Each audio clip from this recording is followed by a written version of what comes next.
വണ്ടിപ്പെരിയാർ കേസിൽ CBI അന്വേഷണം ആവശ്യപ്പെട്ട് ഹൈക്കോടതിയെ സമീപിക്കുമെന്ന് KPCC പ്രസിഡന്റ് കെ സുധാകരൻ. പ്രതി കുറ്റം സമ്മതിച്ചിട്ടും ശിക്ഷ വിധിക്കാത്തത് ആശ്ചര്യമാണ്. കുട്ടിയുടെ കുടുംബത്തിന് ആവശ്യമായ നിയമസഹായം നൽകും. ഇടത് സർക്കാരിന്റെ ഒരു ഏജൻസിയും അന്വേഷിച്ചാൽ ശരിയാകില്ല. അതിനാൽ പുതിയ അന്വേഷണ ഏജൻസി വേണമെന്നും സുധാകരൻ പറഞ്ഞു.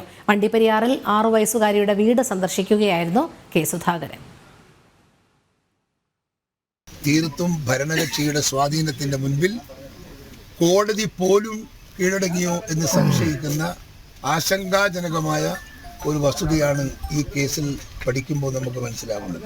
അന്വേഷണ ഏജൻസിയെ മാറ്റി പുതിയ അന്വേഷണ ഏജൻസിയെ വെച്ചുകൊണ്ടുള്ള അന്വേഷണത്തെയാണ് ഞങ്ങൾ ആവശ്യപ്പെടാൻ തീരുമാനിക്കുന്നത്. ഇവിടുത്തെ ഒരു ഇടതുപക്ഷ സർക്കാരുമായി ബന്ധപ്പെടുന്ന ഒരു ഏജൻസിയിൽ നിന്നും ഈ കേസിൻ്റെ അകത്ത് ന്യായമായ ഒരു വിധി കിട്ടുമെന്ന് ഞങ്ങൾ പ്രതീക്ഷിക്കുന്നില്ല. CBI പോലുള്ള അന്വേഷണ ഏജൻസിയെ കൊണ്ട് ഈ കേസ് അന്വേഷിക്കണം എന്നതാണ് ഞങ്ങളുടെ ആവശ്യം.